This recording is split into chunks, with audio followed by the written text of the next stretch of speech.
Hello! Welcome to iCard designer. ఈరోజు మనము iCard డిజైనర్‌లో బార్‌కోడ్ లేబుల్స్ ఎలా క్రియేట్ చేసుకోవాలో తెలుసుకుందాం. అయితే బార్‌కోడ్ లేబుల్స్ ఏమేం క్రియేట్ చేసుకోవచ్చు అంటే ఆధార్ కార్డ్ నంబర్ గాని, PAN card number, roll number, admission number, registration number అలా ఏదన్నా ఒక ఆల్ఫా న్యూమరికల్ ఆర్ నంబర్స్ గాని అందులో యాడ్ చేసుకోవచ్చనమాట. Okay. First Excel sheet open చేద్దాం. ఇందులో నేను టికెట్ నంబర్స్ యాడ్ చేశాను. కాలమ్ ఏలో సీరియల్ నంబర్ 1001 నుంచి స్టార్ట్ చేశాను. ఇక్కడ ఒక ఈవెంట్‌కి సంబంధించేవి గాని, ఏదన్నా మూవీకి సంబంధించిన టికెట్స్ గాని, ఏదైనా ప్రోగ్రామ్‌కి సంబంధించిన టికెట్స్ మనం ఇందులో క్రియేట్ చేసుకోవచ్చనమాట. ఓకే. ఎక్సెల్ షీట్ ఎప్పుడైనా సరే షీట్ నంబర్ 1 ఫస్ట్ షీట్‌లో ఉన్న డేటాని సాఫ్ట్‌వేర్ యాక్సెప్ట్ చేస్తుంది. అది కాకుండా సేవ్ యాస్ చేసుకునేటప్పుడు కంపల్సరీ ఎక్సెల్ 97 2003 వర్క్ బుక్ ఎప్పుడైనా ఈ ఫార్మాట్‌లోనే మీరు ఎక్సెల్ డేటా సేవ్ చేసుకోవాలి. ఎక్సెల్ తర్వాత టెంప్లెట్. బార్‌కోడ్ ఎప్పుడు ఒక రిబ్బన్ టైప్‌లో ఉంటుంది కాబట్టి నేను టెంప్లెట్ కూడా రిబ్బన్ షేప్‌లోనే నేను క్రియేట్ చేసుకున్నాను. అయితే నేను తీసుకున్న టెంప్లెట్ సైజ్ వచ్చి 86/25. అంటే దీన్ని నంబర్‌ని బట్టి మనం సైజ్ తీసుకోవచ్చు. ఒకవేళ నంబర్ చాలా పెద్దగా ఉంటే రిబ్బన్ సైజ్ మీరు టెంప్లెట్ సైజ్ పెద్ద సైజ్ తీసుకోవాలి. చాలా చిన్న నంబర్ ఉంటే టెంప్లెట్ సైజ్ తగ్గించుకోవచ్చు. ఓకే. ఇప్పుడు జేపీజీ ఫార్మాట్‌లో టెంప్లెట్ సేవ్ చేసుకోవాలి. ఇట్లా డేటా మొత్తం ఒకటే ఫోల్డర్‌లో ఉంచాలండి. ఎందుకంటే సాఫ్ట్‌వేర్ మనం యూజ్ చేసేటప్పుడు ఇదే ఫోల్డర్ ఓపెన్ అవుతుంది. మీరు డేటా కోసం వెతుక్కునే అవసరం ఉండదు. కాబట్టి డేటా ఎప్పుడైనా సరే ఒక ఫోల్డర్‌లోనే ఉండేట్టు చూసుకోండి. ఇప్పుడు సాఫ్ట్‌వేర్‌లో బార్‌కోడ్ లేబుల్స్ ఎలా క్రియేట్ చేసుకోవాలో చూద్దాం. ఫస్ట్ న్యూ సెలెక్ట్ చేయండి. న్యూలో ప్రాజెక్ట్ నేమ్ రాసుకుందాం. బార్‌కోడ్ లేబుల్ హారిజాంటల్‌గా ఉంటుంది కాబట్టి హారిజాంటల్ ఉంచేసేయండి. ఇక్కడ 86/54 అంటే మన బార్‌కోడ్ లేబుల్ సైజు తగ్గించాం. ఇక్కడ 86 విడ్త్ పెట్టుకున్నాం. హైట్ వచ్చి నేను 25 పెడుతున్నాను. ఓకే. క్రియేట్ చేసుకున్నాక ఫస్ట్ యాడ్ డేటా మనం ఎక్సెల్ షీట్ అప్లోడ్ చేసుకోవాలి. Select, open, upload.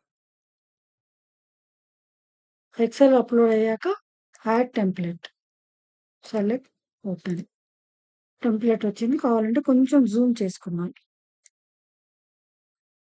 Shortcut keys కూడా పనిచేస్తాయి కాబట్టి మీరు జూమ్ ఇన్, జూమ్ ఔట్‌కి కంట్రోల్+, కంట్రోల్- కూడా యూజ్ చేసుకోవచ్చు. ఓకే. ఇప్పుడు బార్‌కోడ్. బార్‌కోడ్‌లో ఏంటంటే డిఫరెంట్ టైప్స్ ఆఫ్ బార్‌కోడ్స్ ఉంటాయి. అయితే ఇందులో యూనివర్సల్ బార్‌కోడ్ అని, లాజిస్టిక్స్‌కి సంబంధించిన బార్‌కోడ్స్ అని ఇలా డిఫరెంట్ టైప్స్ ఆఫ్ బార్‌కోడ్ ఉంటాయి. ఇప్పుడు మనం వాడటానికి ఆల్ఫా న్యూమరికల్ అండ్ నంబర్స్ కోసం కోడ్ 128 తీసుకుందాం.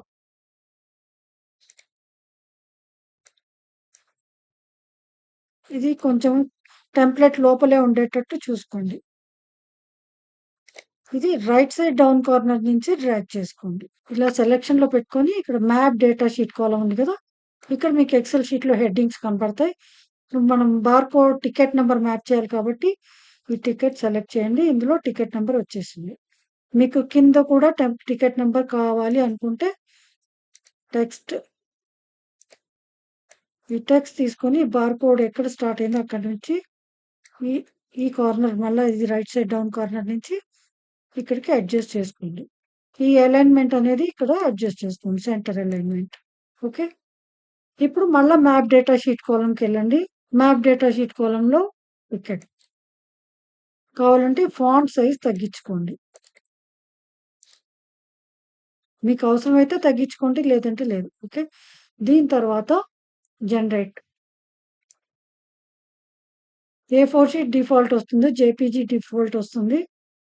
ఇక్కడ 300 డీపీఐ పెట్టుకోండి.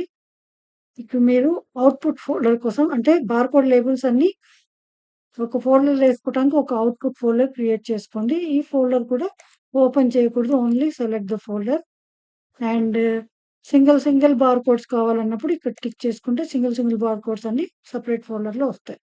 మీకు ప్రివ్యూ కావాలంటే ఇక్కడ చెక్ చేసుకోవచ్చు. జనరేట్.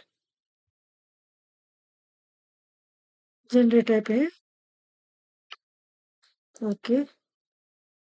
ఇందులో ఏముండదండి. ఇందులో సింగిల్ కార్డ్స్. అన్ని సింగిల్ బార్‌కోడ్స్ ఉంటాయి. ఇందులో షీట్స్. ఏ4 షీట్‌లో బార్‌కోడ్స్ అన్నీ జనరేట్ అవుతాయి. ఒకవేళ మీకు స్టిక్కర్ పేపర్‌లో ప్రింటౌట్ తీసుకోవాలంటే స్టిక్కర్ పేపర్‌లో ప్రింటౌట్ తీసుకొని ఇవి డై కటింగ్‌తో కట్ చేసేసుకోవచ్చు. ఓకే. సింగిల్ కార్డ్స్ అంటే ఇవన్నీ జనరేట్ అయిపోయాయి ఒకసారి. ఇప్పుడు జనరేట్ అయ్యాక మీరు కావాలంటే ఇప్పుడు స్కాన్ చేసుకుంటే మీకు ఇందులో పికెట్ నంబర్ అనేది కనపడుతుంది. ఓకే. ఇలా బార్‌కోడ్స్ అన్నీ క్రియేట్ చేసుకోవచ్చండి ఇందులో. ఎన్ని thousands of barcodes at a time మనం క్రియేట్ చేసుకోవచ్చు.